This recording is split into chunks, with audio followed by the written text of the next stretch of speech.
escuchando bien. Todos habrán aumentado, sí.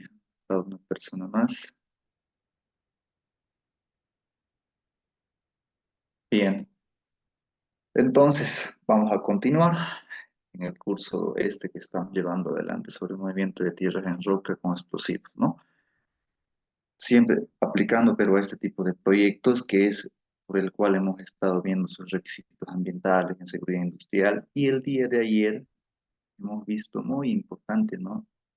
El tema de el tema de los conceptos fundamentales para trabajos con explosivos en roca. Ahora van a entender del por qué se ha visto previamente ese capítulo, puesto de que ahora vamos a hablar ya de voladura, ya vamos a hablar de los procesos de voladura, vamos a hablar de la energía de detonación, cómo es que ocurre la detonación, eh, cómo se da, cuál es el fenómeno físico-químico que se presenta para que se den una explosión y cuáles son los recaudos que hay que tomar en cuenta para ya ir definiendo nuestra voladura, ¿no? Entonces, muy importante haber hablado el día de ayer de lo que son taludes en roca, eh, macizos rocosos, saber diferenciar entre un grado de estratificación alto, bajo, medio, de lo que es un macizo rocoso, sus discontinuidades, sus tipos de falla, cómo van a fallar y demás, puesto que ahora vamos a hablar al respecto ya en términos general, hablando de un macizo rocoso, sabemos qué es un macizo rocoso, qué es una roca matriz, cómo le podemos caracterizar, cuáles son los ensayos que podemos hacer si es que se requiere en campo, ¿verdad? Entonces, espero que el día de ayer hayan puesto atención o se hayan puesto al día los que están siguiendo los videos para que ahora puedan hacer seguimiento de manera oportuna. Entonces, dentro de los conceptos fundamentales para trabajos con explosivos en roca, según el contenido del curso y la programación, ahora les voy a hablar de lo que es la voladura, ¿ya? ¿Qué es una voladura? De este su proceso, su ciclo,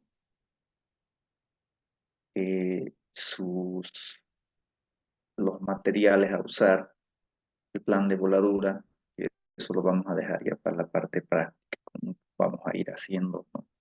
El plan de voladura y vamos a ir definiendo las mallas.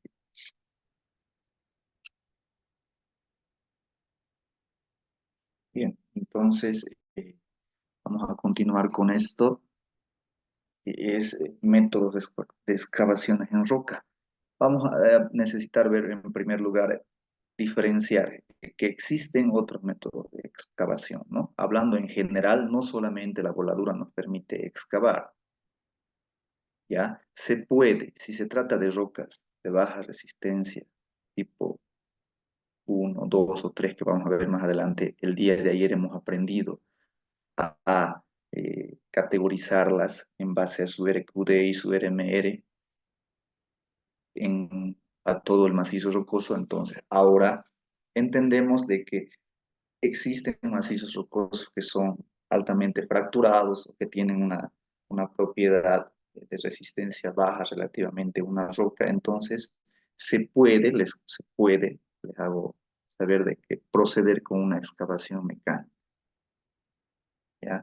Si se trata de excavaciones subterráneas, les hablaba ayer, se puede usar tuneladoras, las TBM, las rozadoras, los martillos de impacto. Todo esto tipo corresponde a un tipo de excavación mecánica. Excavación mecánica significa todo aquello que se hace mediante el uso de una maquinaria, un mecanismo, ¿no?, mecánico.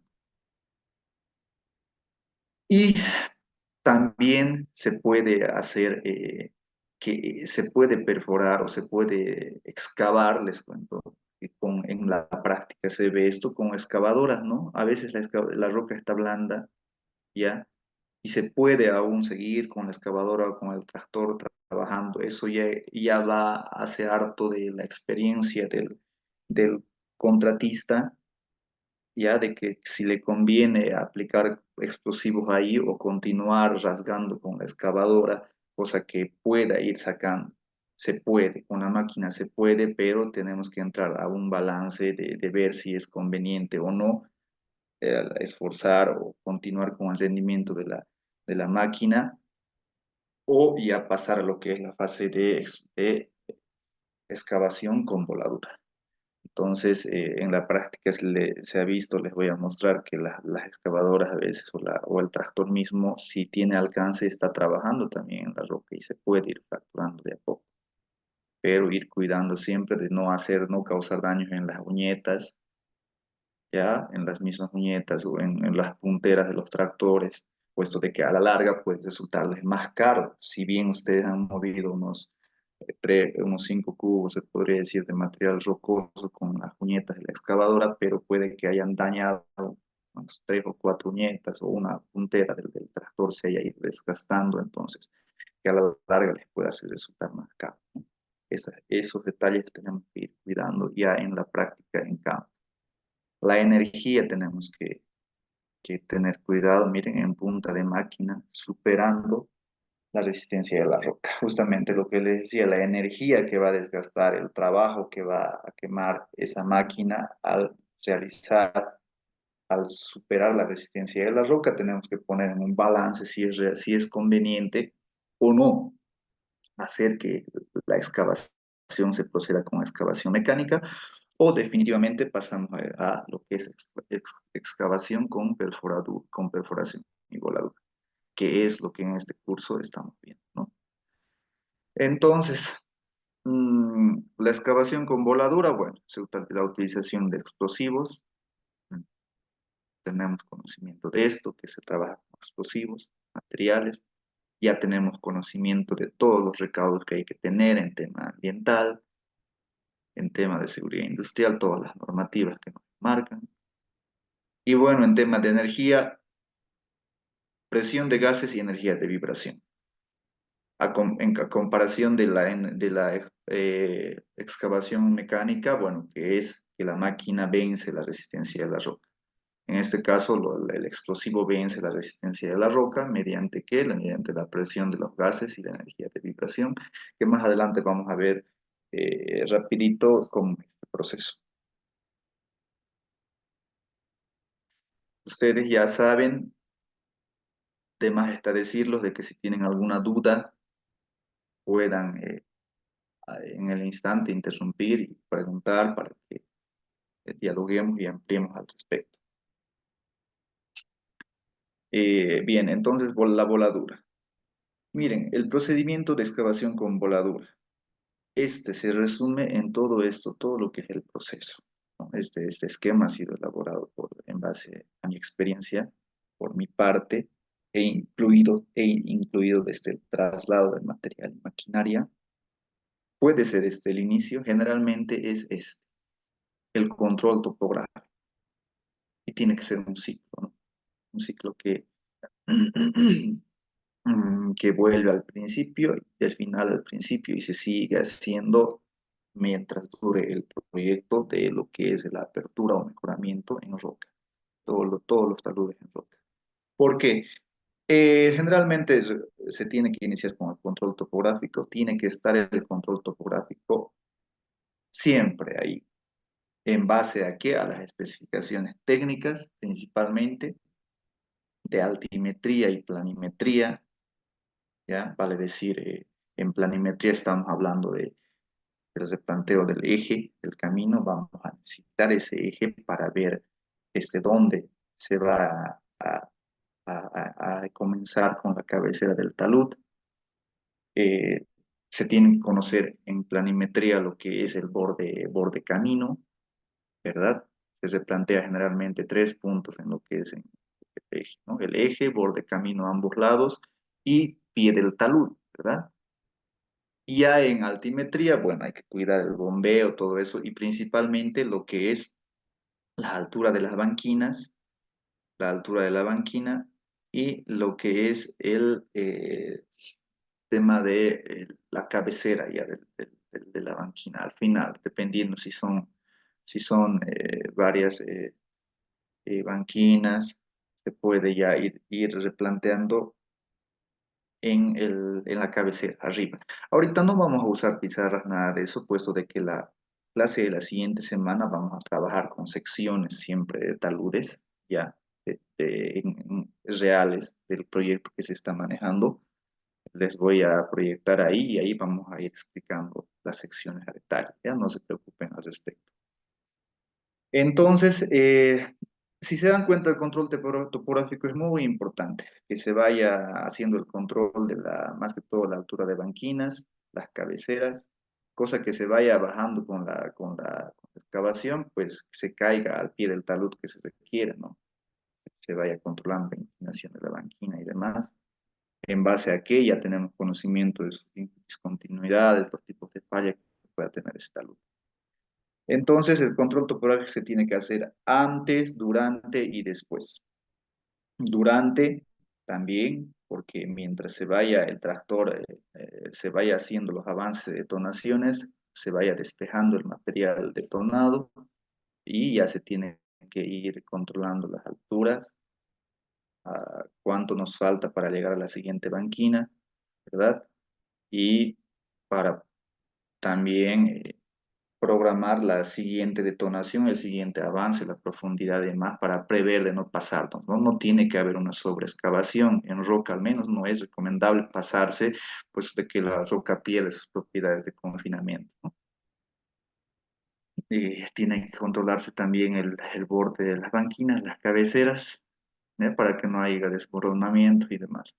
En la práctica se cuida de que el ancho de la banquina generalmente sea mínimo los 3 metros que requiere el tractor, ¿no? Para que pueda operar arriba y hacer el despeje del material detonado.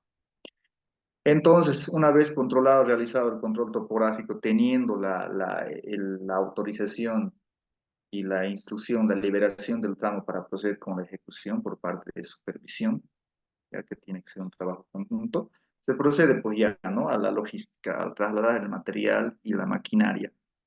¿Por qué se les pongo esto? Porque no siempre está la maquinaria en el lugar de trabajo, ¿no? No se instala ahí cerca del campamento móvil, peor combustibles, ni la maquinaria se deja. ¿Por qué? Porque sabemos que ahí vamos a hacer las detonaciones y los impactos y el alcance puede llegar a perjudicar a nuestro emplazamiento del campamento móvil. Por eso es que se tiene que prever, se tiene que ir adelante unos 2 kilómetros, se puede, bueno, 1 kilómetro se podría recomendar dependiendo si tienen traslado, ¿no? Para la maquinaria. Generalmente nosotros nos vamos a 1 hasta 2 kilómetros más adelante para prever de que los tractores puedan de ahí ir volviendo a hacer su trabajo, puesto que los rodados son permitidos hasta 1 kilómetro y más en esta institución que podamos nosotros rodarlos sin carguío de la maquinaria, ¿no? Por tema de que no siempre se tiene un carro plano o un loboy para trasladar la maquinaria. La excavadora generalmente no se los recomiendo trasladar, son más delicados en tema de sus rodados, así que se tiene que prever de algún sereno dejar en el lugar, ya, que pueda dormir y demás.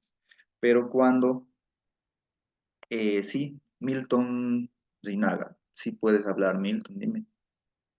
Ingeniero, una consultita, disculpe la molestia.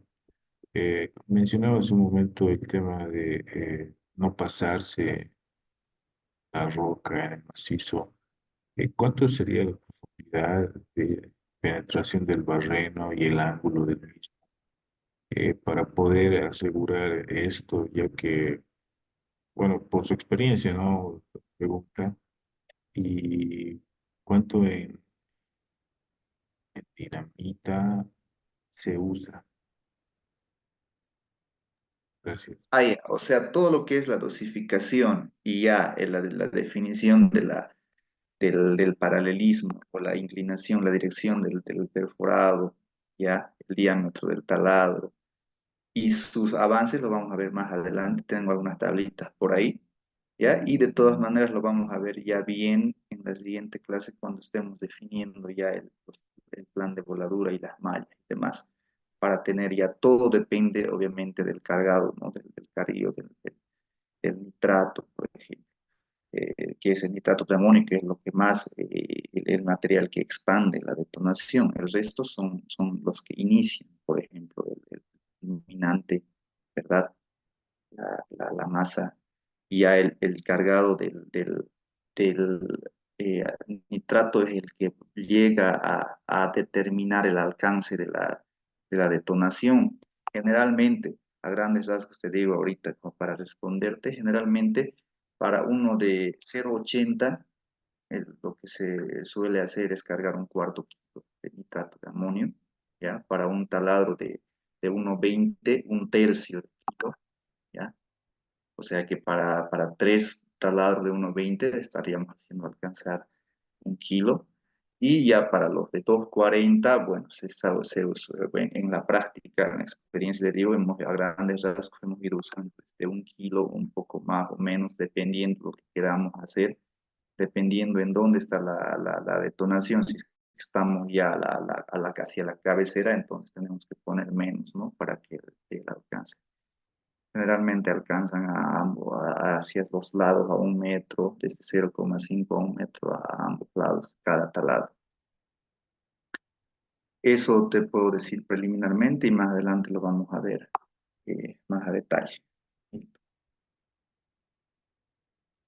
Eh, Miren, ya posteriormente a ello tenemos ya el corte de vía. Les recomiendo mucho prestar mucha atención a esto, ya lo que les decía, puesto de que en plataforma la seguridad industrial es muy importante, no solo para tus trabajadores, también de los transeúntes, de los usuarios, todo eso, ya entonces se tiene que cortar la vía. No les voy a hablar por normativa, pero les recomiendo a unos 300 metros de ambos lados o más, si quieren, pueden irse a un lugar amplio donde puedan los vehículos estacionar y, y puedan darse espacio para esperar el trabajo. En este proyecto que estamos llevando adelante, por ejemplo, los cortes nosotros tenemos solamente damos un paso en la mañana y otro paso en la tarde y se sigue trabajando, ¿no? Eh, Luego procedemos a lo que es el movimiento de tierras en común. Cuando ustedes ya llegan al macizo rocoso, todo lo que se puede escarificar, tojear también se dice, ¿no? De la detonación anterior y demás que se tenga, material que esté por caer, se tiene que tojear en términos, ¿no? Comunes. Se tiene que hacer el saneo de todo ese material y con la maquinaria que se disponga se tiene que, procedimiento mecánico, se tiene que tratar de sacar todo lo que se pueda para que ustedes ya tengan posteriormente descubierto el macizo rocoso y puedan ver sus características reales, puedan ver de cerca ya con un criterio, como les había explicado ayer, con criterio de evaluar el macizo rocoso, hacia dónde puede fallar, cómo están sus discontinuidades, eh, cómo pueden perforar, qué profundidad, no pasarse a la otra discontinuidad dependiendo de su separación y demás. Una vez realizando ese análisis, ya ustedes pueden pasarse a lo que es la definición del procedimiento, ¿no? De cómo ya van a hacer el armado de la malla, la disposición, la separación de los taladros, si se va a proceder con un procedimiento tiro por tiro, tal vez ¿no? con guía blanca, o si se va a armar un cordón detonante, una malla que uno pueda hacer el impacto de la detonación. Los métodos que vamos a ver aquí en este curso van a ser netamente, ¿no? Para voladura superficial, porque el curso mismo se enmarca en lo que es, ¿no? Mejoramiento y o apertura de caminos. Entonces, podrán haber más métodos, puede haber gente aquí que conoce para otros procesos de detonación, de perforación, todo, pero seguramente, bueno, tal vez son las experiencias hechas en voladura subterránea, ya en minas, en construcción de túneles, se ve, entonces existen varios procedimientos, varios esquemas predefinidos, predeterminados del armado de las mallas y demás, porque vamos a ir viendo más adelante. Posterior a ello, de definir ya el procedimiento, bueno, hay que proceder a la perforación, ¿no? La perforación generalmente se hace, ¿no? por procedimientos mecánicos, eh, se puede hacer con maquinaria, dependiendo. Este, por ejemplo, miren, es una perforación perpendicular a la cara libre. Esto generalmente se ve en qué, en túneles, ¿eh? Nosotros generalmente en perforaciones superficiales se hace verticales, ¿no? También perpendiculares a la cara libre, pero la cara libre está horizontal generalmente en los caminos.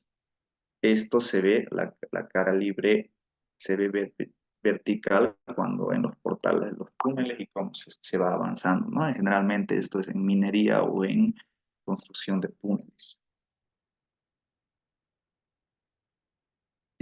A ver, un ratito voy a apagar este WhatsApp que me está distrayendo. Creo que sí.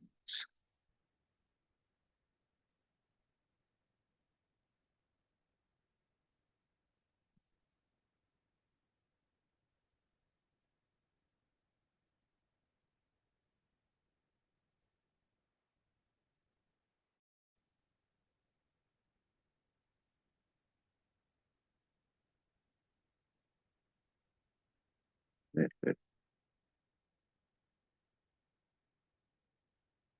Bien, entonces, mejor no lo apaguemos, por ahí me vamos a tener otro problema de ayer que no me quería cargar para el link. Y eso ha sido ayer que pues, no he podido ingresar. Entonces, ya estamos en la perforación. Posterior a ello, bueno, la carga de explosivos. Aquí estamos viendo a grandes rasgos. Por eso dice el procedimiento. La carga de explosivos, bueno, ya se hace también con la máquina. Ya esta máquina, bueno, generalmente el Jumbo pueden tener hasta dos brazos. Eso no se ha visto aquí. Bueno, se usa, por ejemplo, en el túnel de cuento de Incahuasi, han estado usando este equipo, han trabajado con este Jumbo, pero creo que era de un brazo, ¿no? Eh, esa máquina, bueno, también realiza el cargado. Yo no he interactuado con esos, no he trabajado con esos, ya, he trabajado en túneles hasta ahora en realidad, pero sí he visto en bibliografía, en los cursos de posgrado que he tenido, y bueno, he pasado también de inspección o de visita por el tema del túnel, ¿no? Nosotros lo hacemos el cargado manual. Bueno, en la perforación también nosotros hacemos, ¿no? Con martillos neumáticos, con la compresora y un martillo por cada perforador. Generalmente las compresoras, las que nosotros tenemos, trabajan con dos martillos. Se hace el cargado manual, ¿ya? Y posterior a ello se hace la voladura, ¿no? Una vez cargado, hay que prever bien de que la ruta esté cortada, hay que comunicar mediante el handy a ambos lados de los cortes, hay que coordinar con el seccional o el capataz, y para que en escalera te vayan dando la orden de inicio de la voladura, ¿no? Del encendido de las mechas. Eh, Aquí, miren, también más adelante un esquemita vamos a hacer. De todas maneras, les digo de que en tiempo, en mi experiencia, en lo que se ve, en el tiempo que se va una guía blanca a detonar desde que se prende hasta que va a detonar, eh, una de 0,80, si han prendido una mecha, un taladro de 0,80, una mecha de 0,80, generalmente tarda de un minuto y cuarto, un minuto y medio, ¿no? No sé si alguno de por ahí tiene otra experiencia, me comenta y ahí analizamos, ¿no? Un taladro de 1,20 tarda entre 3 minutos y medio, por ahí, ¿no? El doble más o menos. O sea, desde que se ha prendido hasta que se dé la detonación. Y ya el que es de 2,40, bueno, ese tarda 6 minutos hasta 6 minutos y medio, ¿no? Entonces, eso es en la experiencia, se ve, y ese es el tiempo que tiene el compresorista o el personal técnico especialista para evacuar desde una vez realizado el prendido, para irse a buen resguardo a una distancia de 200, 300 metros, dependiendo de qué tipo, en dónde es que se ha puesto la voladura, si es un corte superficial, una voladura superficial, Entonces eso tiende a botar lejos, uña tiende a botar lejos. Entonces, posterior a ello, la ventilación hay que dejar, una vez que se ha detonado, hay que dejar eh, eh, la ventilación, ya, hay que dejar que todo el polvo, que todo el impacto ambiental que se ha causado se estabilice, el polvo baje, y bueno, hay que esperar un tiempo prudente aquí, les recomiendo, para que ver quizá por ahí algún taladro fallado, alguno que no haya explotado, que no haya detonado, si alguna situación que se pueda haber presentado, ¿no? Entonces hay que tener nomás cuidado ahí, de esperar a que se ventile, que una buena visibilidad para posteriormente volver al lugar de trabajo. Una vez retornado al lugar de trabajo, se tiene que hacer el despeje de la vía, ¿no? El despeje, bueno, de todo el material, como les dije, se tiene que, todo lo que ha detonado, ha caído en la plataforma, hay que despejar y trasladar a donde, ya eso habíamos hablado ya, a lugares autorizados, que son generalmente depósitos, se puede también dejar en algún caso, bueno, que donde sea, pero pura roca y esta roca no sea contaminante. No por volteo, les recomiendo que no es ir y empujar con el tractor, ya no es permitido, no es legal, pero es lo que generalmente se ve, ¿no? Se detona y se agarra y el tractor por volteo se hace caer hacia el talud y ahí es donde podemos causar daños a terceros, postes de luz, conexiones de agua, conexiones hasta de petroleras, se podría tal vez daños a personas, animales, pueden haber abajo. Y bueno, hasta se pueden presentar incidentes como del que les comenté, ¿no? Que por rozamiento puede que ante una temperatura alta se pueda iniciar un fuego. El, posterior a ello se tiene que hacer un saneo. Una vez trasladado todo el material suelto que está, se tiene que hacer el saneo o tojeado, ¿no? O, como les dije hace rato, todo lo que haya quedado con el alcance de la máquina se tiene que ir haciendo caer. Se puede mandar también a uno o a dos personas arriba con calma que puedan ir a estar tojeando, haciendo caer lo que está, la roca que está suelta y que está propensa a caer en cualquier momento. Entonces, por seguridad y por comodidad para el siguiente avance de detonación, se tiene que hacer caer todo eso. Y bueno, de aquí ya volvemos al control temporal. Para la siguiente voladura, bueno, igual se tiene que hacer el control, ¿no? Se acaba de ejecutar, se tiene que controlar. Eh, generalmente el límite que te dan para pasarte es de más o menos 2 centímetros, ¿no? Hasta 5 centímetros, dependiendo de la supervisión.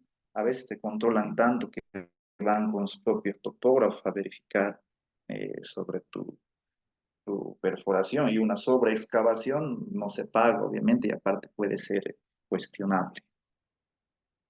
Todo eso radica ya en la experiencia de tu cuadrilla de trabajo de voladura. El ciclo de la excavación con perforación y voladura.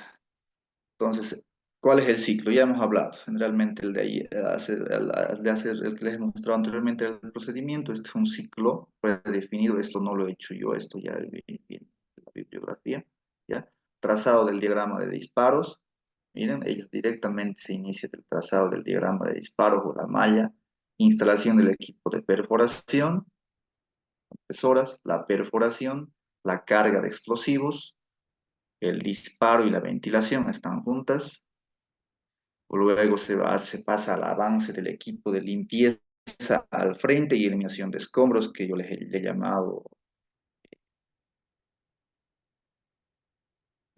saneo, toqueado, ¿no?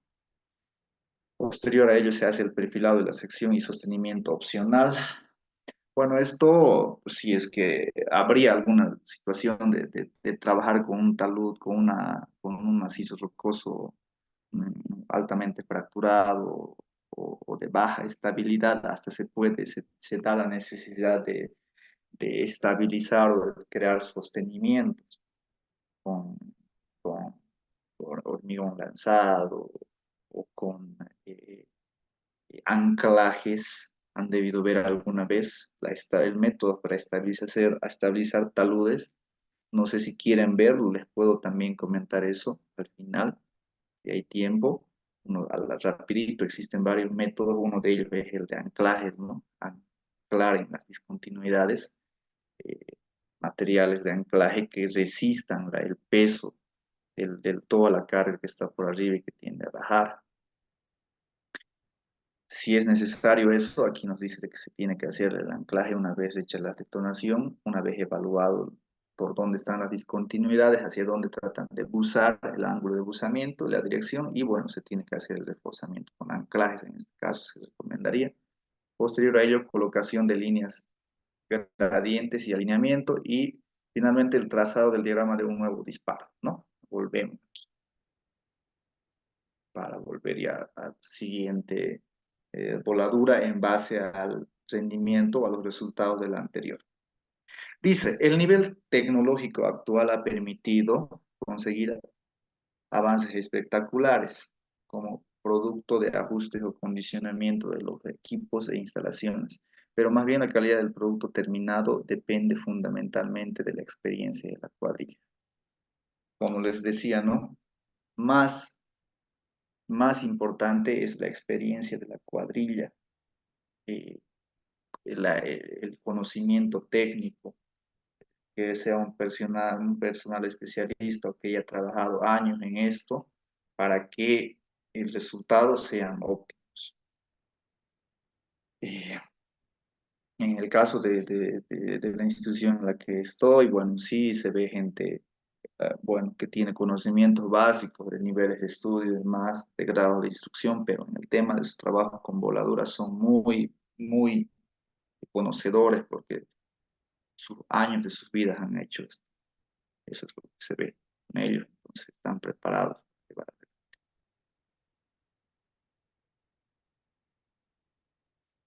Miren, el ciclo de excavación con perforación y voladura, en un ciclo más o menos se maneja, les puedo dar como parámetros estos tiempos de duración de un ciclo, ¿ya? Dependiendo de cuánto estamos, de cuánto de área estamos queriendo avanzar para realizar la voladura, ¿no?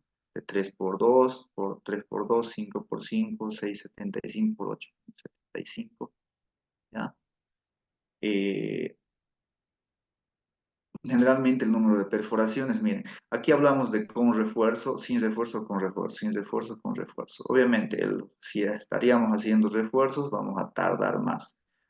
El objetivo de estas tablitas es mostrarle el tiempo, en el cual vamos a eh, tardar más o menos aproximadamente para ir llevando voladuras de esta magnitud, para ir haciendo, obviamente, un control del rendimiento con el que ustedes están trabajando en su proyecto y vayan previendo si van a estar en el tiempo justo o no, de acuerdo al tiempo que tienen para la ejecución del proyecto como tal.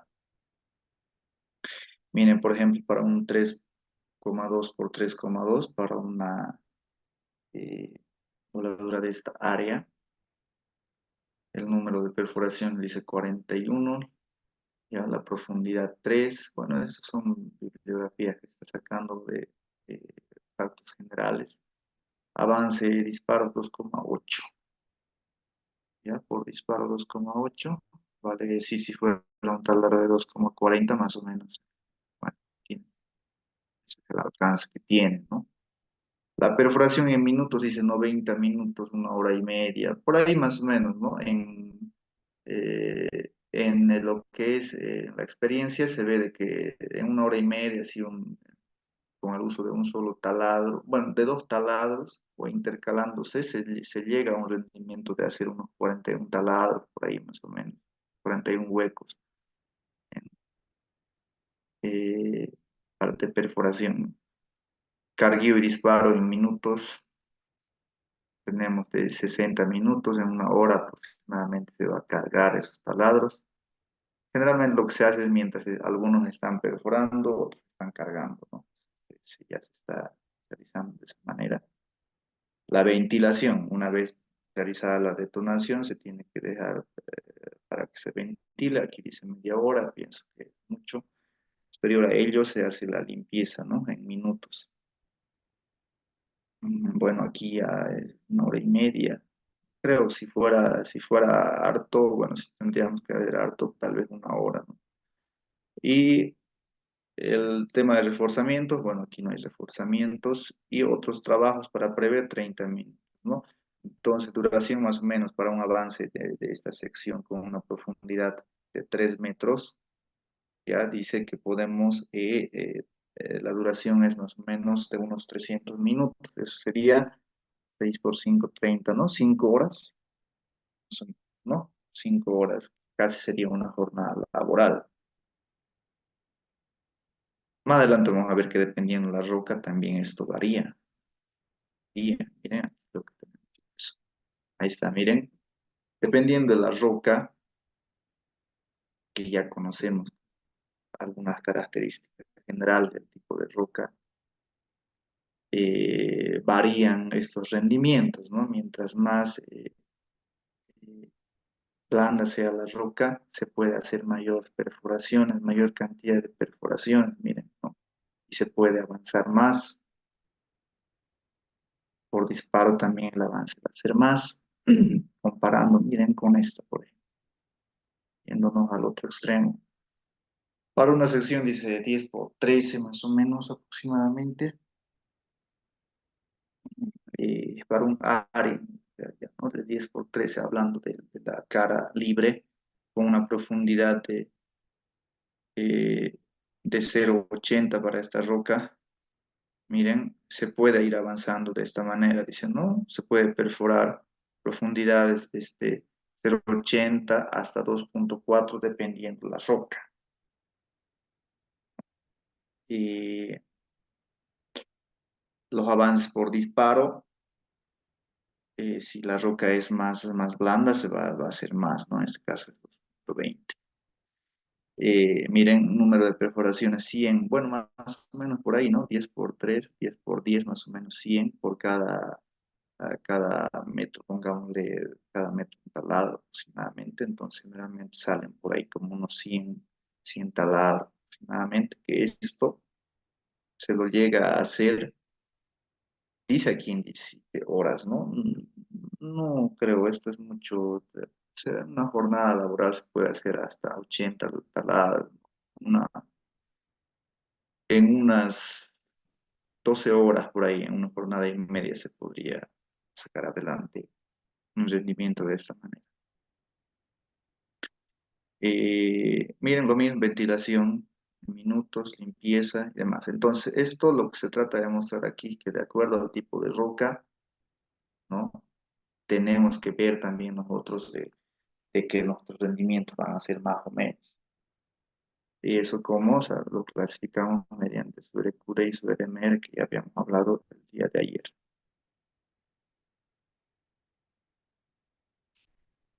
Entonces, en voladura, el ciclo de excavación con perforación y voladura. Y seguimos viendo entonces cómo podemos mejorar este ciclo, ¿no? Si bien estamos viendo de que esto es a grandes rasgos, ¿no? ¿Cómo se puede optimizar? Dice. Se puede optimizar de la siguiente manera: aumento de la eficiencia del equipo,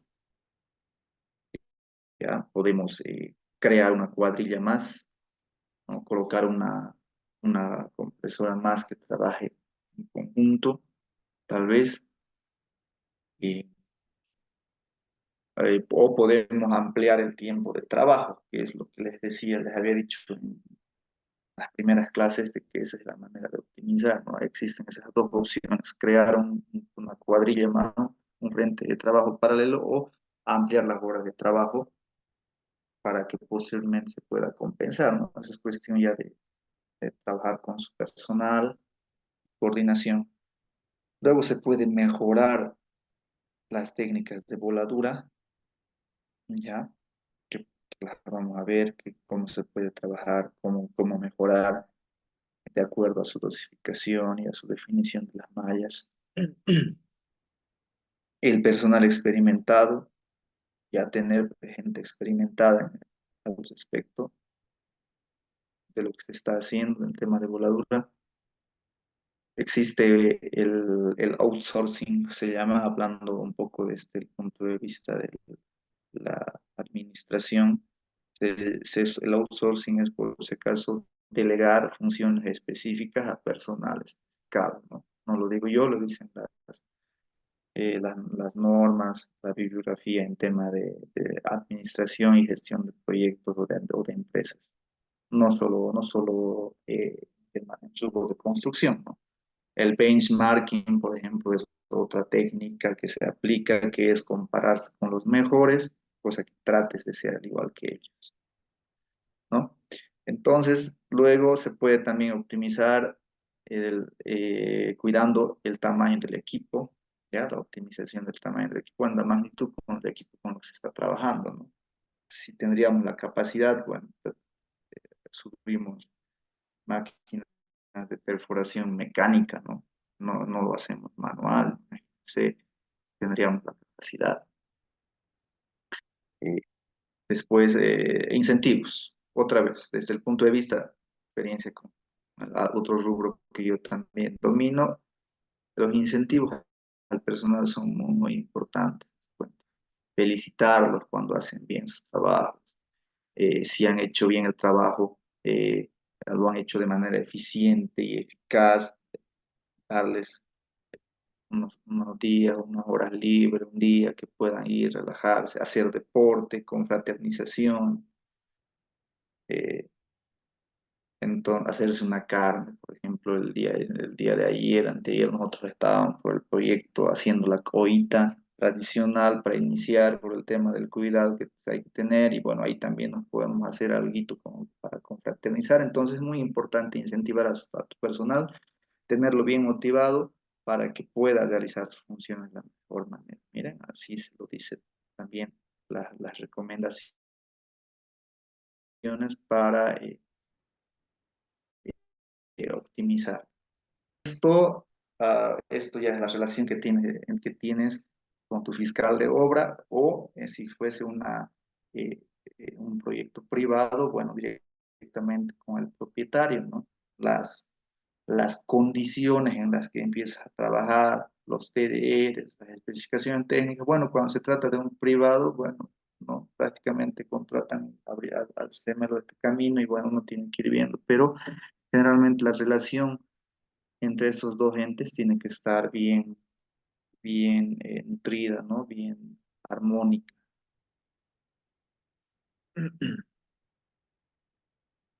Ahora sí vamos a pasar ya a lo que es la voladura como tal. Miren el proceso de detonación de una carga explosiva. ¿Cómo es que se da la detonación entonces? Miren, y se da de la siguiente manera. Eh, a ver, aquí, primero en el esquema. De aquí, de este lado es donde se ha hecho la perforación, ¿no? Miren, hacia allá, hacia aquí, hacia la derecha. eh, Se ha cargado aquí el material explosivo, pero la detonación ocurre hacia la izquierda. ¿Ves? Empieza a darse la detonación, ¿ya? Como dice más o menos, a ver, leamos un poquito la definición, la fragmentación de rocas por voladura comprende a la acción de un explosivo y a la consecuente respuesta de la masa de roca circundante. El explosivo actúa y la roca responde ante este fenómeno, involucrando factores de tiempo, energía termodinámica, ondas de presión, mecánica de rocas y otros, en un rápido y complejo mecanismo de interacción. Esto es al instante, ¿no? Es rápido, ocurre todo esto. Es una secuencia que al instante ocurre y se da la detonación. Entonces, empiezan las ondas de reflexión en esta área que es el plano de Champagne-Jauget, se denomina caída de presión inicial, bueno, ahí está, y las ondas de reflexión y gases en expansión empiezan a darse estas ondas en sentido oblicuo, realmente. Y eso es lo que va generando la expansión y el alcance de la detonación. Entonces, y luego se llega a la zona de reacción. Esta es la zona de reacción que se está empezando a dar explosión y esto va reaccionando, reaccionando y contra el frente de choque.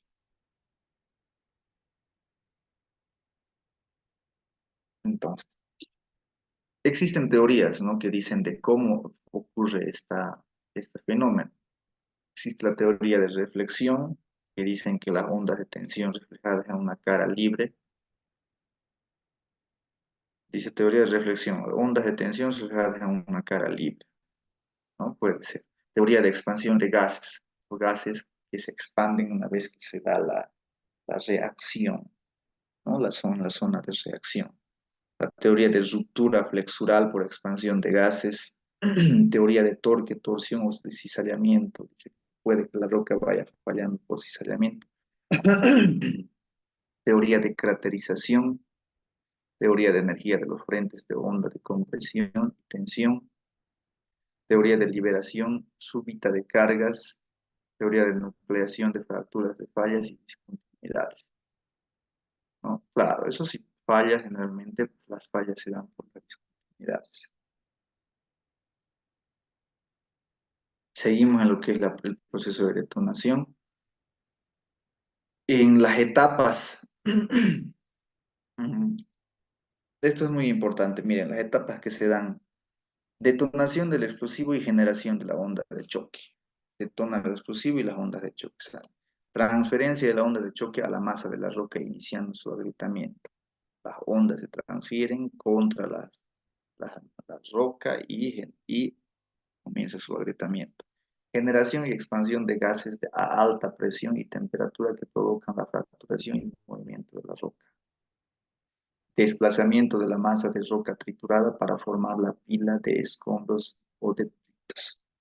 Desplazamiento de la masa de roca triturada. Una vez que algunos extractos o partículas de roca empiezan a desplazarse, van afectando a las demás y a las demás, y cosa que se va dando la pila de escombros detonados, ¿no? Las teorías ya las hemos visto. Y las condiciones. ¿Cuáles son las condiciones que tienen que darse ya para que se dé la detonación? Confinamiento del explosivo en el taladro, ¿no? Eso lo vamos a ver a detalle, tal vez hubiera sido más interesante ver antes, ¿no?, la estructura del carrillo de un taladro. Vamos a ir mejorándolo esto. Dice que tiene que estar confinado el explosivo, ¿no?, en el taladro. De los que tienen idea, bueno, entenderán que primero se perfora, luego se carga el explosivo, por ejemplo, una dinamita, y posterior a ello se coloca el nitrato de amonio y se confina, ¿no? Confinamiento. Se taquea, o sea, tiene que estar entonces el explosivo bien confinado. Tiene que estar bien confinado, pero tiene que tener una cara libre, ¿no? Eso es lo que le decía en las primeras clases, de que tiene que haber una cara libre para que pueda eh, la, la roca desplazada por la detonación encontrar un lugar por donde pueda evacuar y darse la explosión, la rotura de manera eficiente. Ya entonces, esto de la cara libre en carreteras, en voladuras superficiales, no tenemos problema, como les decía, tenemos dos caras libres, ¿no? La perpendicular a la perforación y la paralela a la perforación, la que está hacia el talud, ¿no? Eso lo vamos a ver bien cuando estemos con las secciones trabajando, que les voy a mostrar. La relación entre diámetro de taladro o distancia óptima a la cara libre, ¿no? Es la teoría de Burden. Relación entre el diámetro del taladro a distancia óptima a la cara libre. Tiene que ver eso también, ¿no? Esos detalles del diámetro a la cara libre. Relación Burden, altura del banco y profundidad del taladro. También la profundidad del taladro tiene que tiene que ser la óptima. Las condiciones geológicas, parámetros del taladro y explosivo para generar el fisionamiento cilíndrico radial y consecuente estructura flexible. Ya entonces, esas son las condiciones que tienen que darse para que su voladura, su detonación se lleve adelante. ¿Cómo actúa la energía de un taladro? Dice. La energía se calcula mediante técnicas definidas basadas en leyes de termodinámica. Generalmente se expresa en kilocalorías, kilogramos, calorías por centímetro cúbico. No, esto no vamos a profundizar, sería mucho detalle que podamos, entremos a normas de termodinámica y demás. Lo importante es que ustedes entiendan cómo trabaja esto, puesto que más adelante vamos a hablar de voladura, de macizos rocosos, de su energía, de cuidar la cara libre, la distancia, el diámetro. Entonces ustedes tienen que tener conocimiento bien fundado al respecto para que en adelante aún entiendan lo que se está hablando. Eh,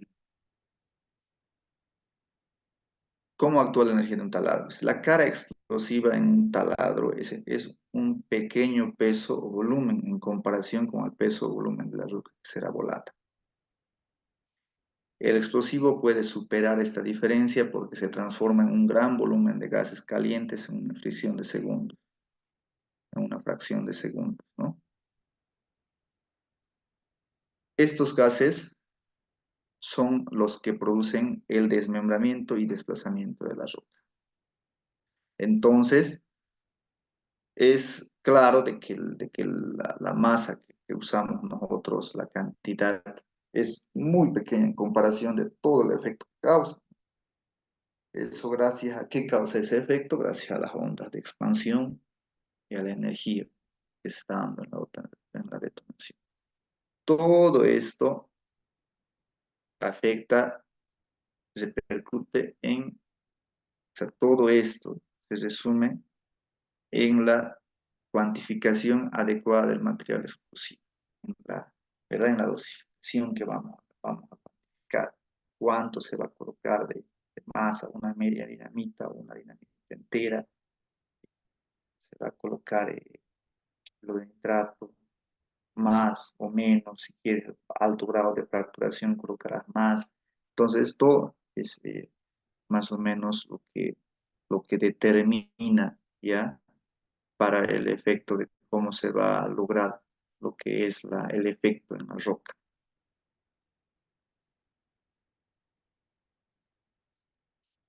Mm, Variables de una voladura. Entonces, es así que, miren, nos encontramos con las variables de una voladura, ¿ya? Entonces, en la voladura mira, existen variables controlables y las no controlables, las que no podemos nosotros controlar y pueden escapar de nuestras manos. Pero también existe lo que es las variables controlables, las que sí podemos nosotros controlar, ¿ya? ¿Cuáles serían esas? Miren, las controlables dicen una voladura, perforación, carga y encendido.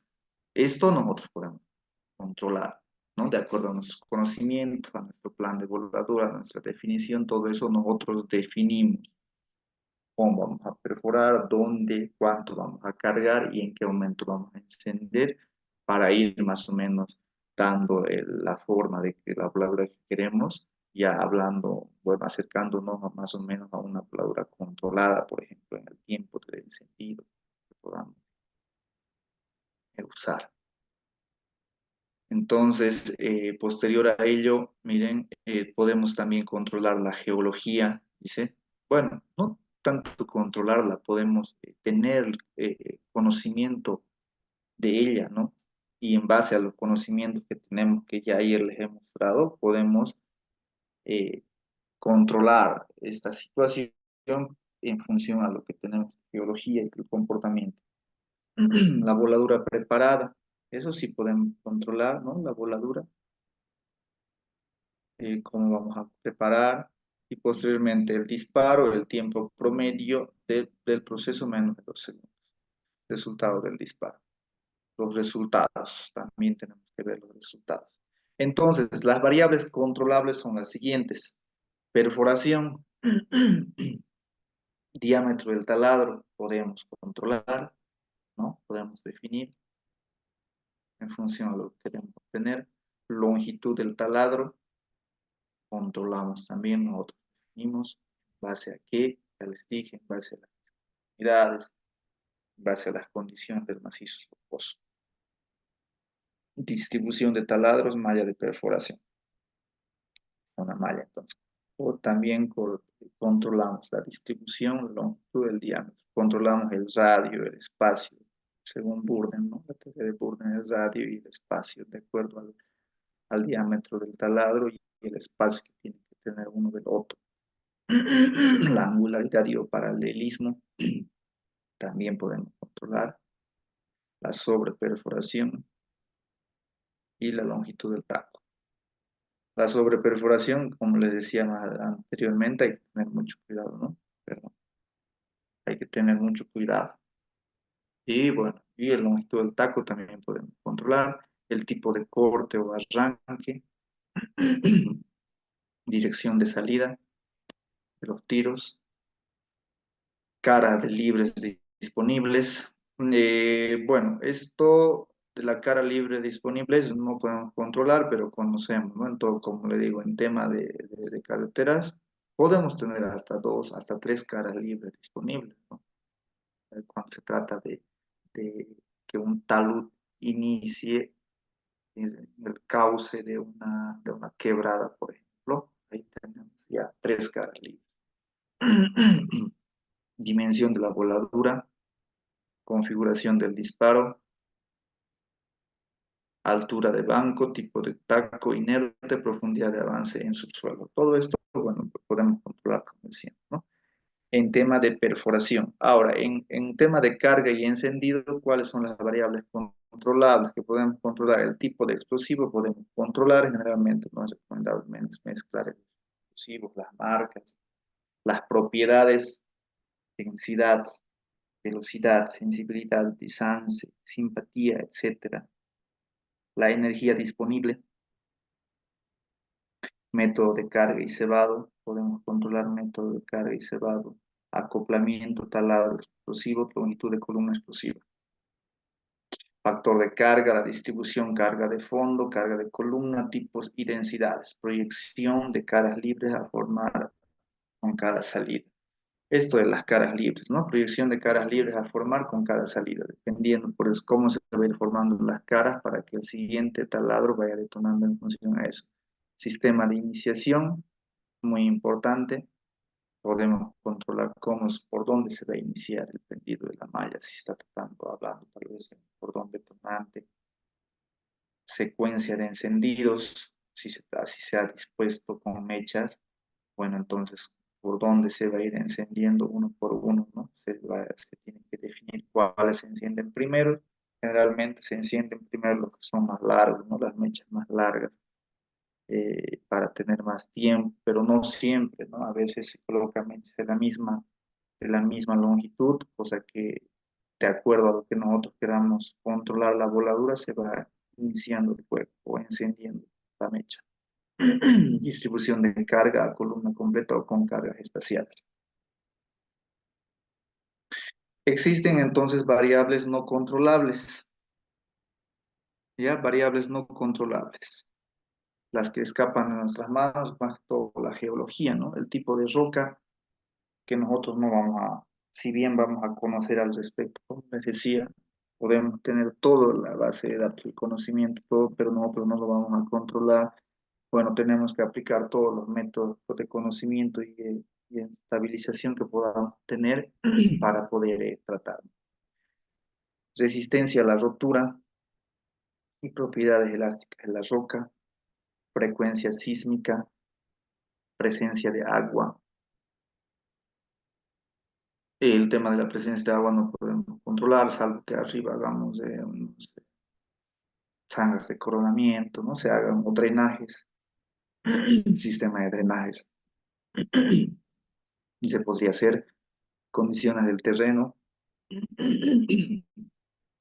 geología condiciona, condiciones del clima, dice, tampoco podemos controlar el clima, ¿no? Discontinuidades. Las discontinuidades respecto a su grado de fisuramiento, disyunción, clivaje, fallas, fisuras, quedades, cavernas y otras. Las discontinuidades no nos vamos a controlar, las tenemos que conocer, las tenemos que estudiar, analizar. para posteriormente definir cómo se va a proceder con la definición de la voladura.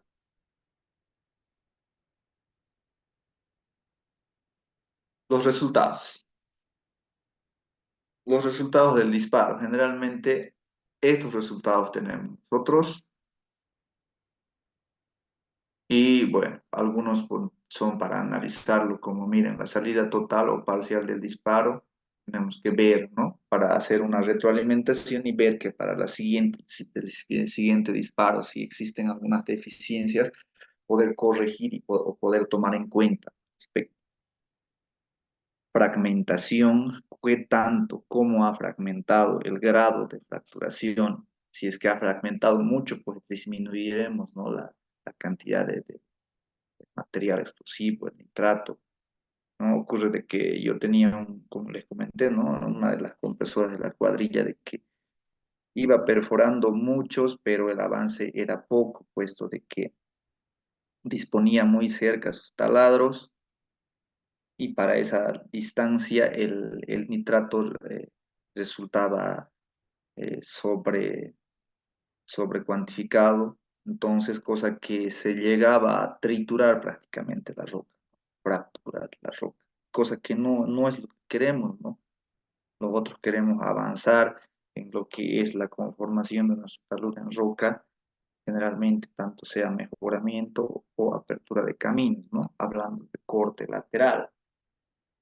En cortes en cajón o cortes cerrados, vamos a ver más adelante algunas metodologías que podamos usar. Generalmente se recomienda, ¿no? El cordón detonante que pueda aplicarse. Perdón, estoy ingresando una llamada. Permítanme un momentito, por favor, responder en un mensaje nada más. Si tienen alguna duda hasta ahí, por favor. No sé si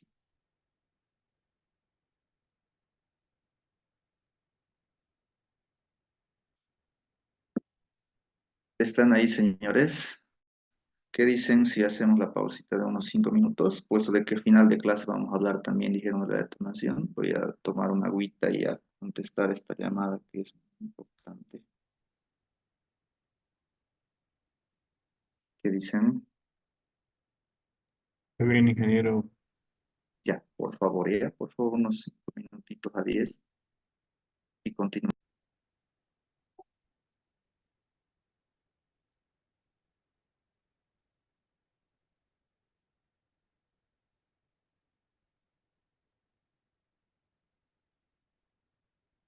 ¿Quiénes están? Álvaro, Antonio, Milton. Entonces continuamos, ¿no? Espero estén viendo mi pantalla.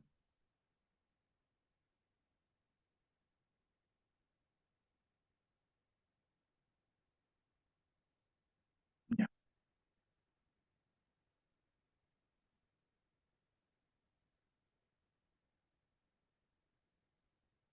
Entonces, en los resultados que había que ver, que les decía, ya hay que cuidar entonces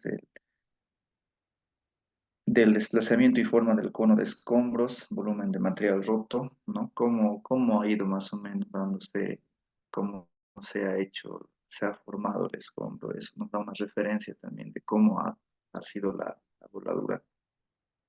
El, el sonido también, el ruido que causa al detonar, ya en la experiencia te dice de cómo ha dado esa voladura, si ha soplado, si es que no se ha taqueado bien, distintas situaciones, ¿no? Eso en la práctica se ve, se va a escuchar, va a ver.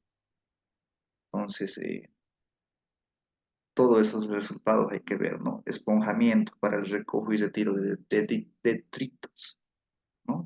Bueno, el detrito es lo que es como rotura hacia atrás, backbreak, sobreexcavación, ¿no? Cuidar la sobreexcavación, avance del frente, cómo se ha avanzado, proyección frontal y lateral, nivel del piso, lomos, ya, anillado, cornisas, subsuelos, etcétera.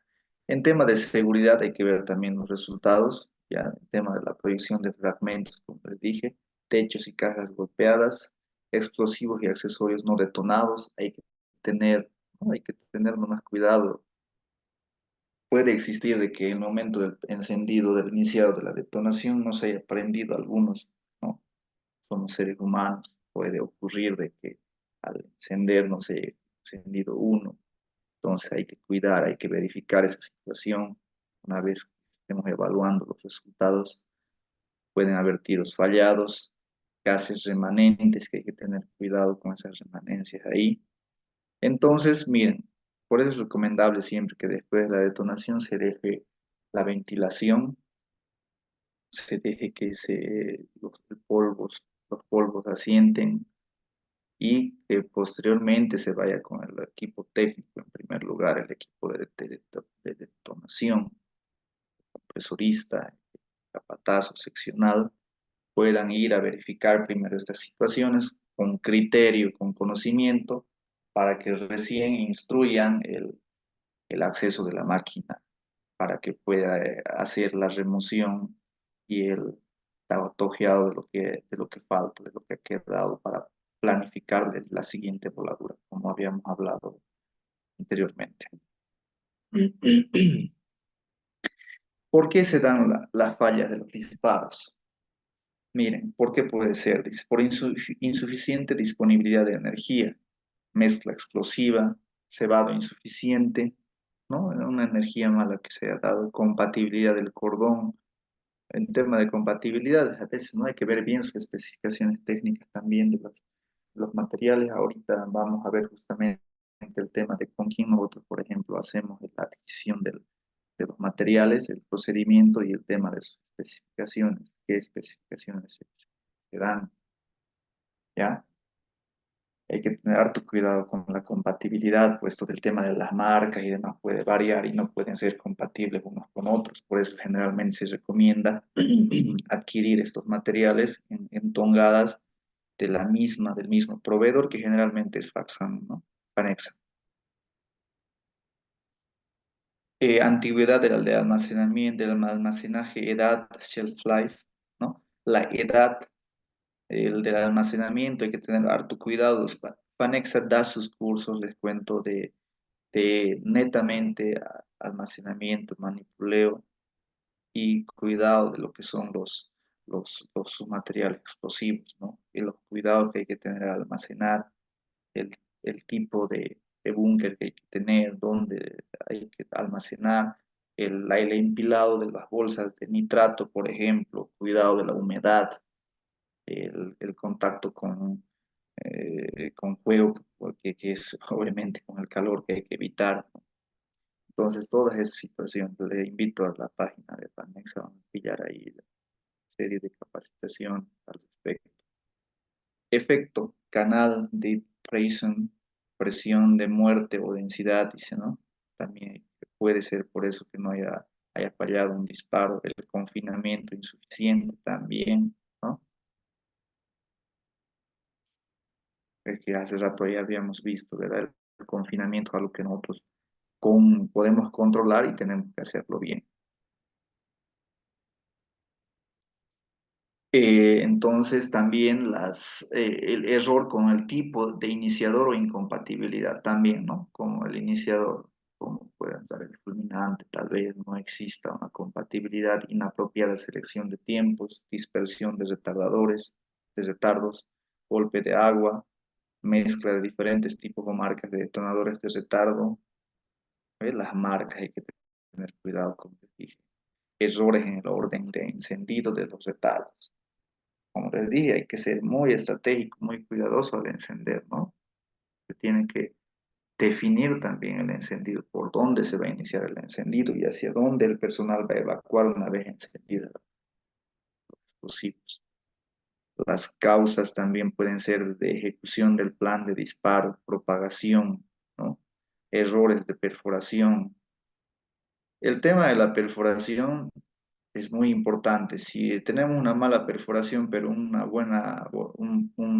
buen cargado, igual vamos a tener errores. O viceversa, ¿no? Si tenemos una mala perforación, o mejor dicho, una buena perforación, pero un mal cargado no da. Un buen cargado y una mala perforación tampoco. Entonces tiene que ser un trabajo complementario, tiene que estar todo bien, ¿no? Y tiene que ser bien controlado. Sobre de la carga del taladro, ¿ves? Justamente, miren, puede ser los errores en perforación o puede ser también en carga del taladro. Si uno de los dos ahí falla, no va a salir bien su detonación. En temas geológicos, dice taladros con agua, ¿no? Hay que cuidar harto eso. A veces no nos, a veces no nos alcanza el día para realizar la detonación. Se puede dejar para el día siguiente, ¿no?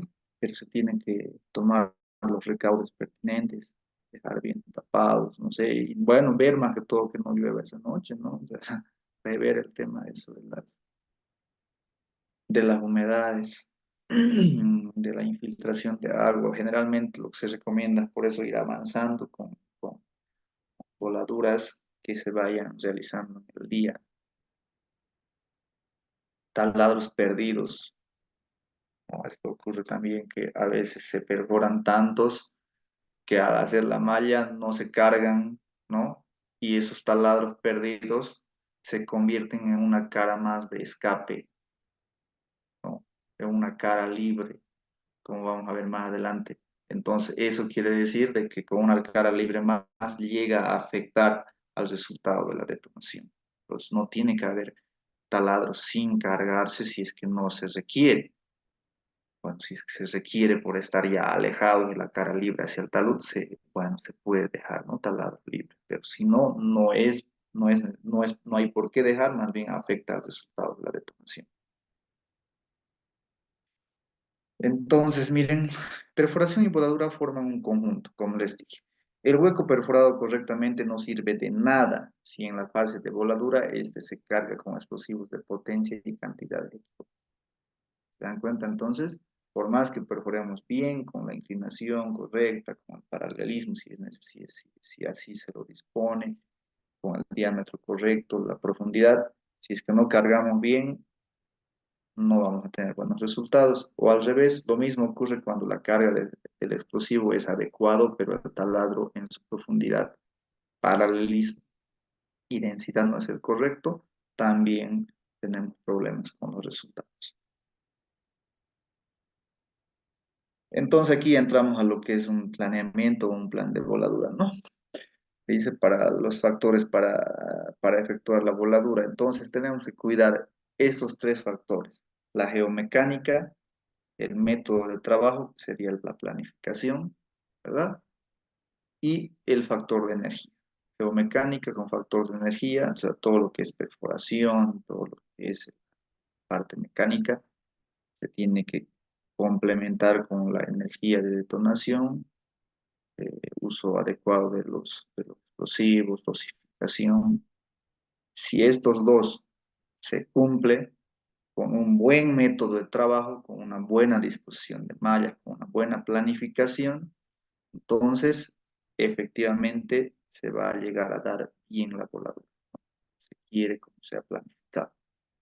De lo contrario, si uno de estos tres factores se descuida, les aseguro que no van a obtener los resultados que esperan.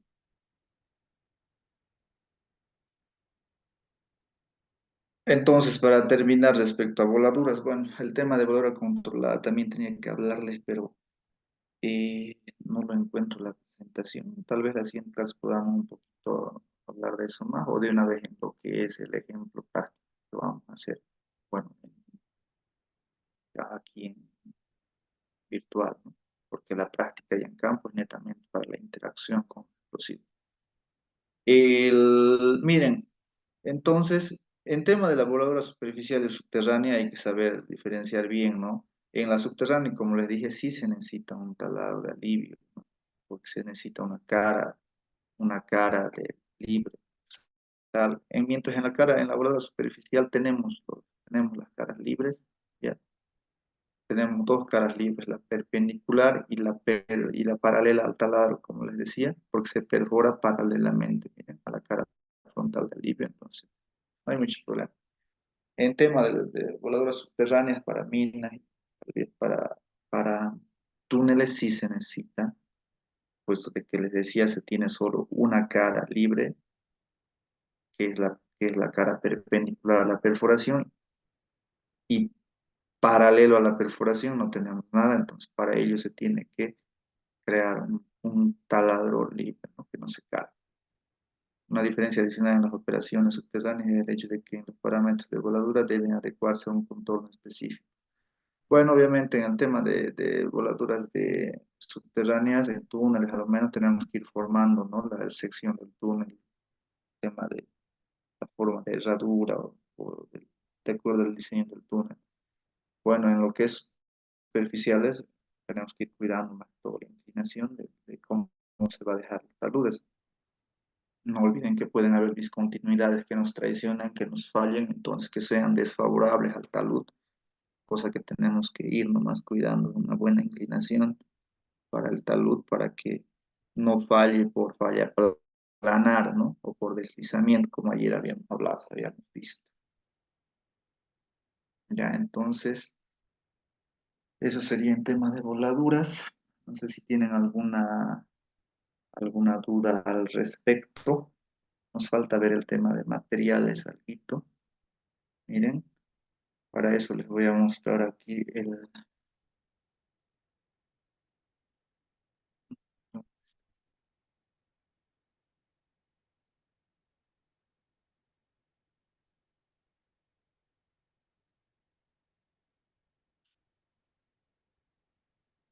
esto, quiero mostrarles ya para el tema de por ejemplo, en el tema del proyecto que estamos trabajando, con el cual, para hablarles algo de los materiales, ¿no? De las propiedades, todo eso, del que estamos trabajando, ya les había dicho, se tiene que estar incluido, ley ya, ahí tiene que estar su plan de su licencia para el uso de manipuleo de sustancias peligrosas.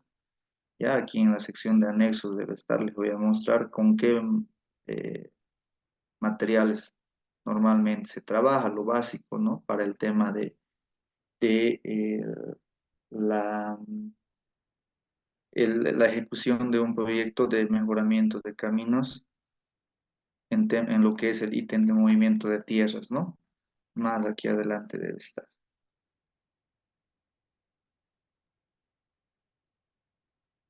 Aquí, aquí los ambientales tienen, ¿no? Que sentar sus papeles, quiénes han sido los consultores ambientales, sí, de acuerdo a su renca,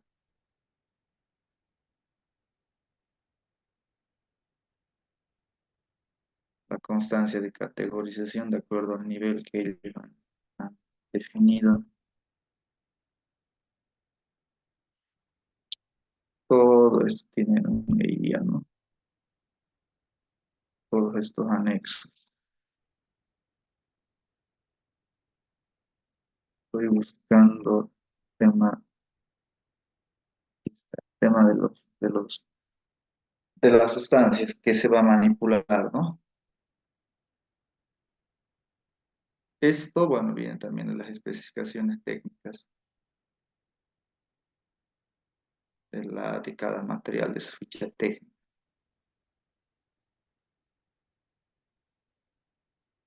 Aquí está su licencia, como les había dicho, y estos son más o menos eh,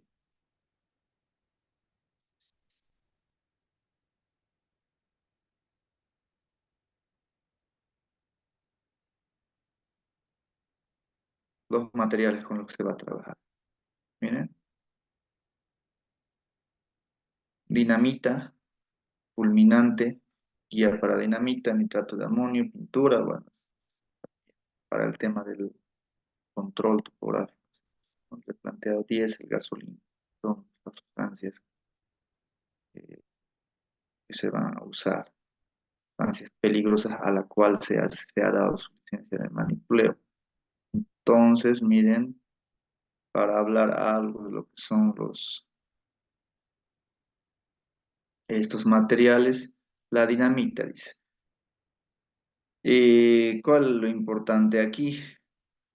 ¿No? Que no es, dice, eh,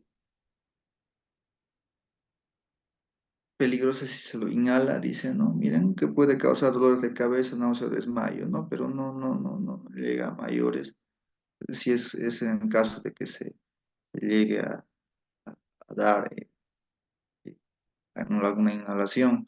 Lo importante, lo que aquí hay que destacar y tener cuidado es su fuego y explosión, ¿no? Puede explotar si se expone a fuego directo. Bueno, la dinamita si se lo expone a fuego directo, por más que no haya fulminantes, sí puede explotar, ¿no? El resto no es.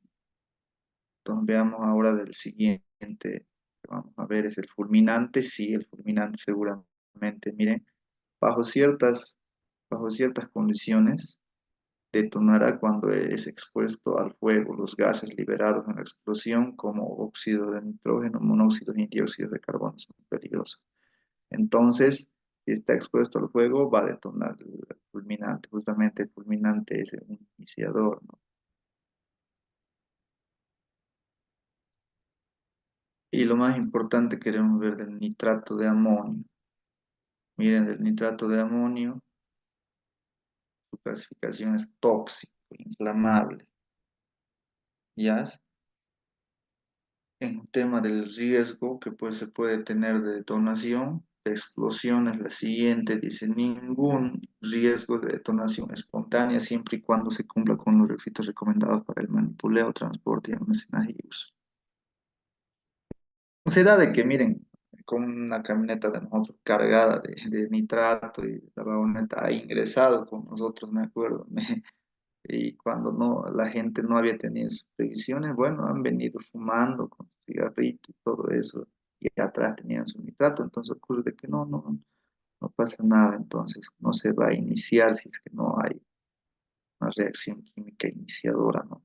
Porque el nitrato más que todo lo que hace es expandir la detonación. Y así entonces, así miren, así se va mostrando lo que son el tema de de los materiales explosivos con los que se va a trabajar, ¿ya? Y bueno, en base a esto ya podemos, seguramente estamos listos, un poquito hablando de voladura más, para pasar ya a lo que son este capítulo que es ya de la ejecución de la actividad de movimiento en tierra en rocas, que sería lo último que se va a ver y luego la clase práctica. Aquí vamos a ir viendo ya bien si escribir los materiales para darles una pauta previo a que hagamos el corte ya de hoy día, porque nos han pedido 10 minutos más, ¿no? El licenciado, previo a que podamos coordinar de una vez definir la clase práctica. Eh, ya, sí, alguien quería hablar, está por ahí. Bueno, entonces acabemos con esto. Miren, el tema de este capítulo lo vamos este capítulo ya va a ser práctico, ¿no? Ya lo vamos a ir viendo, les voy a ir mostrando las secciones y con lápiz de pizarra, todo vamos a ir dibujando más o menos, viendo la definición de las mallas, el plan de voladura, todo eso para un caso práctico, pero como es este proyecto que les estaba dando como ejemplo, ¿no? Para este proyecto se están usando mínimamente estos materiales, como les dije, y bueno, las cantidades, miren, para el rendimiento de 1 metro cúbico, aquí les muestro un poquito yo lo que es el precio unitario de los materiales que se maneja como institución. Miren, dice que para 1 metro cúbico, no se olviden que un precio unitario es para el rendimiento de 1 metro cúbico. Se usa, dice, una guía de detonante de 1.25 metros lineal. Entonces estaríamos hablando de un taladro de 1.20, ¿verdad? De 1.20. Entonces, dinamita, media dinamita, se puede hacer para 1 metro cúbico. Dicen los precios del SETCAM. Yo no estoy, bueno, tanto de acuerdo, habría que actualizar estos precios, ¿no? Que tenemos que ver, puesto de que te dice que medio fulminante para hacer 1 metro cúbico. Pero si estamos hablando que un taladro vas a hacer 1 metro cúbico, a este taladro habrá que encenderlo, ¿no? Con un fulminante. Entonces aquí tal vez tendría que ser uno, ¿ya? Y el nitrato de amonio, bueno, mucho, me parece mucho, está 1,10 kilos. Que les decía que para uno de 1,20, para 1 metro cúbico, bueno, estaríamos hablando de un tercio tal vez, dependiendo también del resultado que queramos obtener, ¿no? Entonces, esto ya es netamente práctico con todos los conceptos que tenemos claros. Tal vez nos está faltando algo de voladura controlada. Esto les voy a mostrar un video por ahí, algo bien en la siguiente clase, si es que gustan. Y el resto ya con todos los conceptos claros ahora ya de normativas y parámetros a los que nos basamos, vamos allá a entrar de lleno a lo que es la parte práctica, tanto técnica en tema virtual y la clase práctica, para lo cual doy la palabra al licenciado, no sé si está por ahí tal vez para ya, como él decía, definir, ¿no? Cómo vamos a hacer la clase práctica, licenciado. Bien, Inge, gracias por el tiempo. Bien, estimados participantes, creo que no estamos todos completos tal vez en la sesión del día de hoy. Lo que estoy pensando, Inge, es hacer llamada desde el día lunes a partir de las 6 de la tarde, puesto que la mayoría se van a ir a campo y demás, y creo que es el horario pertinente para poder conversar con ellos. Uno, para confirmar si es que vamos a trabajar el día viernes de forma presencial. Si es que tuviésemos tal vez un 50% o un poco más, estaríamos confirmando la clase presencial para identificar el lugar. Entonces, yo primeramente tengo que averiguar cuántos van a venir. Si es que no se pudiese completar el tema de la clase presencial satisfactoriamente, yo estaría comunicándome con usted el día miércoles a más tardar, indicando que vamos a realizar la clase virtual, donde podamos grabar la clase y nos puede indicar cuáles son los insumos que va a utilizar para la clase práctica. Seguramente ahí nos mostrará algunos insumos que son propios ya de lo que es la activación de este explosivo seguramente, y también nos indicará cómo va a ser el tema de la clase práctica, ¿no? Entonces, eso estaríamos quedando, Inge, mira, apenas estamos con 4 participantes, de los que son 10 12 aproximadamente oficiales, ¿no? Tenemos 20 sí preinscritos, pero estamos con la matriculación de 12 participantes aproximadamente, ¿no? Entonces, estaríamos tal vez corroborando el día lunes a partir de las 6 o mañana, se me puedo llamar tal vez, aprovechando que es día domingo, para llamarles y decirles si van a poder estar en la clase presencial. Y si no, directamente estaría haciendo la invitación para el día sábado para todos aquellos que quisieran estar en la clase práctica, que estén presentes ya a partir de las 6 de la mañana, que es el horario que hemos fijado, para que a las 8 ya estemos ya haciendo el tema de las prácticas y volviendo a más tardar 10 de la mañana. ¿Le parece bien, Inge? Licenciado, no, excelente, excelente todo. Solo una acotación de que ya he previsto el tiempo. No es necesario, si usted lo considera en tema de la logística, la coordinación, salir tan temprano. He Ya, previsto ya de que con la gente se pueda nomás allá trabajar normal hasta mediodía, ya. entonces podemos salir recién 8 de la mañana, tal vez, cosa que sea más cómodo también para la gente, ¿no? Eso Ah, para excelente. considerar. Ujú. Muy bien. Entonces, yo voy a hablar con la mayoría de las personas para indicarles el tema de la práctica, si lo vamos a hacer en el horario de las 8 o tal vez 7 también, considerando también sus tiempos, para poder contratar el tema del transporte igual y que estemos todos allá. Pero dependerá mucho qué respuesta me dan a partir de lo que es la pregunta de la clase presencial y de la clase práctica. Entonces, quedaríamos en eso, estimado ingeniero. Directamente el día miércoles a más tardar o día martes estaría llamando, uno para confirmar el tema de la cantidad de participantes y también indicarles, ¿no? Que tienen que llevar un casco blanco, ¿no? Me decía. Igual eso lo vamos a trabajar con ellos para que también tengan esa precaución y seguridad personal que es parte de lo que son seguramente los lineamientos de seguridad, ¿no? Que maneja la institución. Hay que tomar en cuenta eso igual, ¿sí? Entonces, en eso quedaríamos, Inge. Hasta el día martes estaría yo comunicándome con usted para confirmar la cantidad de participantes, si es que vamos a dar la clase presencial con los participantes igual, y si es que vamos a hacer la práctica con la cantidad de vida y también qué insumos más tendríamos que colocar o tomar en cuenta, ¿no? En este caso, solamente me decía el tema del caso, que es importante, ¿no? Entonces, eso sería, estimado Inge. Hasta el día martes estaríamos cerrando todo ya. Listo, licenciado, agradecido. Pues sí, el tema del casco, ya no necesariamente blanco, ¿no? Por seguridad, unos botines más, puesto de que la institución está corta ahora para tema de visitas, en realidad se tendría que prever, pero no tenemos, estamos así, entonces necesito, se habría que prever y bueno, su más que todo su disponibilidad de tiempo, unas 2 horas allá, hasta el retorno, unas 4 horas va a ser. Y bueno, coordinaríamos, pues entonces, licenciado, voy a estar atento a su comunicación y durante déjemelo hasta el lunes, no, hacerle mandar la información, toda la información interna para que pueda usted ya compartir con los participantes en plataforma cómo se debe. Ya, Exactamente. licenciado, gracias. Exactamente. En eso quedaríamos entonces, Inge. Gracias por su trabajo. Nos estaríamos reencontrando ya la próxima semana en la clase presencial o caso contrario la clase virtual y también estaríamos confirmando ya la clase práctica, ¿no? El día sábado. En eso quedaríamos, Inge. Que tenga un buen fin de semana y también lo mismo a los participantes que pasen un buen fin de semana. Nos estamos encontrando la próxima clase que sería el día viernes de la próxima semana. Igualmente, licenciado, buen fin de semana a usted y a los participantes que estén muy bien. Saludos. Hola, Hasta Winge. luego. Buenos Hasta días, luego, hasta hasta luego. luego. Hasta luego a todos.